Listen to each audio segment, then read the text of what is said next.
경기도 외곽 조용한 시내 어귀에 자리한 양로원. 푸른 나무들이 어깨를 기대듯 서 있고 분홍색 벽돌길이 늘어선 정원에는 작은 분수대가 조용히 물소리를 내고 있다. 이곳에는 매일 같은 풍경이 반복된다.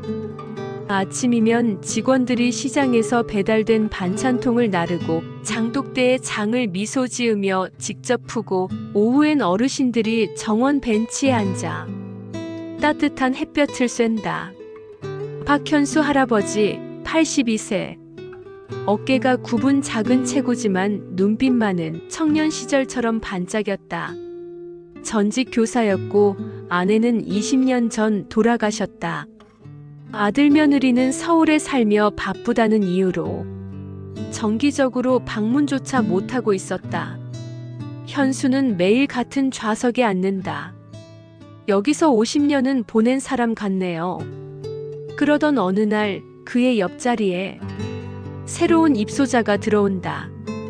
기침 소리와 함께 검은 비닐봉지를 들고 조용히 옆에 앉는 할머니. 저 여기는 처음이라서. 이명자 할머니 79세. 시골에서 자립생활을 해왔고 자가 소유의 작은 농장을 정리하고 양로원에 온 상태였다. 이명자는 눈빛이 유달리 맑았다. 나는 고집도 세고 소리도 좀 큰 편이에요. 현수는 묵묵히 미소 지으며 말없이 다가가 인사를 건넨다. 안녕하세요. 저는 박현수요. 옆자리 비워두니까 자주 앉으세요. 이 만남을 시작으로 두 사람은 같은 식탁에 앉고 같은 TV 드라마 얘기를 나누고 같은 정원 산책 시간을 함께 한다. 처음엔 말 수 없던 명자의 얼굴에 점차 부드러운 미소가 번지기 시작한다. 현수는 명자에게 자신이 살던 전북 시골 학교 교사였다는 추억도 꺼낸다.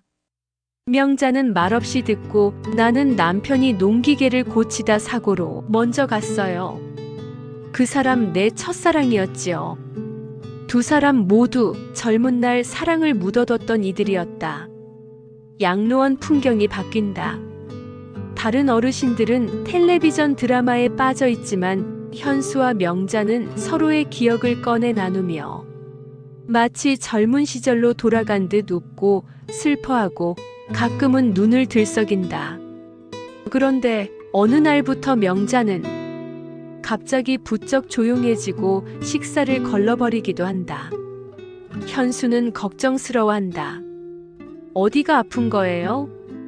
그는 명자의 손을 살짝 잡으며 혹시 어려운 일이 있어? 라고 조심스럽게 묻는다. 명자는 눈망울이 붉어졌다. 내가 어떤 일을 숨겼어요? 그녀는 말끝을 흐린다. 명자는 한참을 침묵하더니 사실 내가 자식에게 버림받고 여기로 왔어요. 자신의 딸이 병원비를 핑계로 농장을 정리하고 딸이 살 집이 필요하다는 이유로 명자를 양로원에 보냈다는 것이다.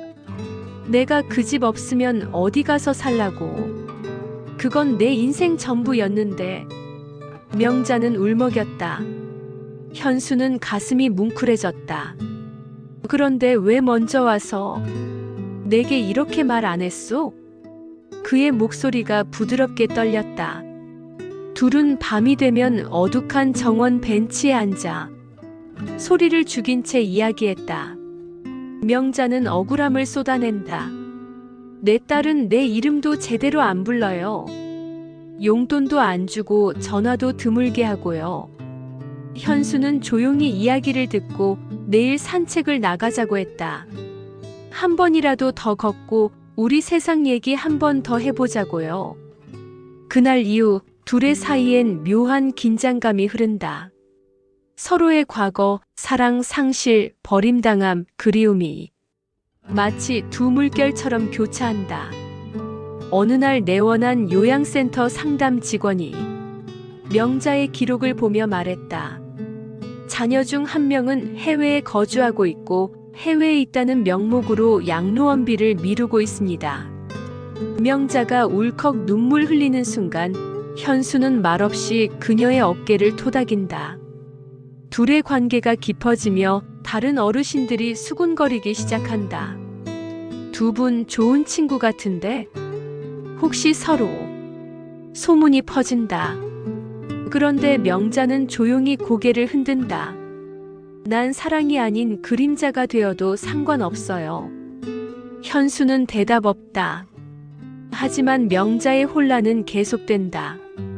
어느 날 그녀는 얼마 전 검진받은 병원 결과를 보고 현수에게 속마음을 털어놓는다. 내가 알츠하이머 초기 판정을 받았어요. 현수는 손을 잡고 그래도 아직 당신이 나를 기억하는 한 날마다 여기서 우리 얘기하자고 말했다.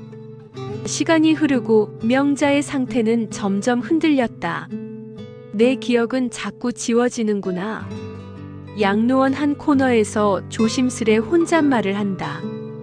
현수는 혹시 당신 기억이 사라져가도 내가 항상 여기 있다는 거 기억해주면 좋겠어요. 그의 말은 눅진한 위로였다. 둘은 병든 몸으로도 함께 양로원에서 작은 모임을 열었다. 우리 둘이 만든 작은 동아리라 불렀다. 늙은 사진 하나씩 보여주며 추억 얘기 나누고 노랫가락 흥얼거리며 잠시 젊었던 시절로 돌아갔다. 어느 날 명자가 갑자기 울상을 지었다. 현수 씨, 내 딸이 내 이름으로 내 농장을 이미 매매했대요. 돈 받았다는 통장 내역 보여준다고. 지금 여기로 온대요. 그제야 현수는 분노했다.